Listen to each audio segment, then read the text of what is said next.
ನಮ್ಮ ಮನೆ ಇಲ್ಲಿರುವುದು ಸುಮ್ಮನೆ.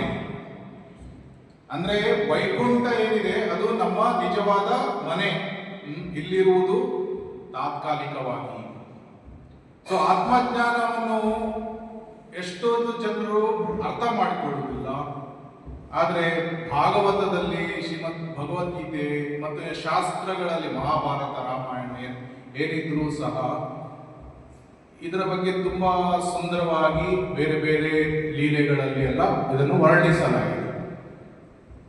ಎಸ್ಪೆಷಲಿ ಭಾಗವತದಲ್ಲಿ ಏನು ಹೇಳಿದ್ದಾರೆ, ದುರ್ಲಭೋ ಮಾನುಷೋ ದೇಹೋ ದೇಹಿನಾ ಕ್ಷಣಭಂಗುರ ತತ್ರಾಪಿ ದುರ್ಲಭಂ ಮನ್ಯೇ ವೈಕುಂಠ ಪ್ರಿಯ ದರ್ಶನಂ.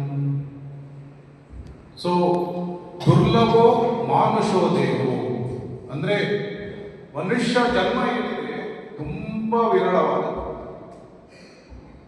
ಎಷ್ಟೊಂದು ಜೀವರಾಶಿಗಳು ಇದೆ, ಕೋಟಿ ಕೋಟಿ ಜೀವರಾಶಿಗಳು, ಎಷ್ಟೊಂದು ಸಸ್ಯಗಳು ಇದೆ, ಎಷ್ಟೊಂದು ಇರುವೆಗಳು ಈ ರೂಮಲ್ಲಿ ಇರ್ಬೋದು, ಬ್ಯಾಕ್ಟೀರಿಯಾಗಳು ಇದೆ, ಹಲ್ಲಿಗಳು ಇರ್ಬೋದು, ಹೊರಗಡೆ ಹಾವು, ಬೆಕ್ಕು, ನಾಯಿ,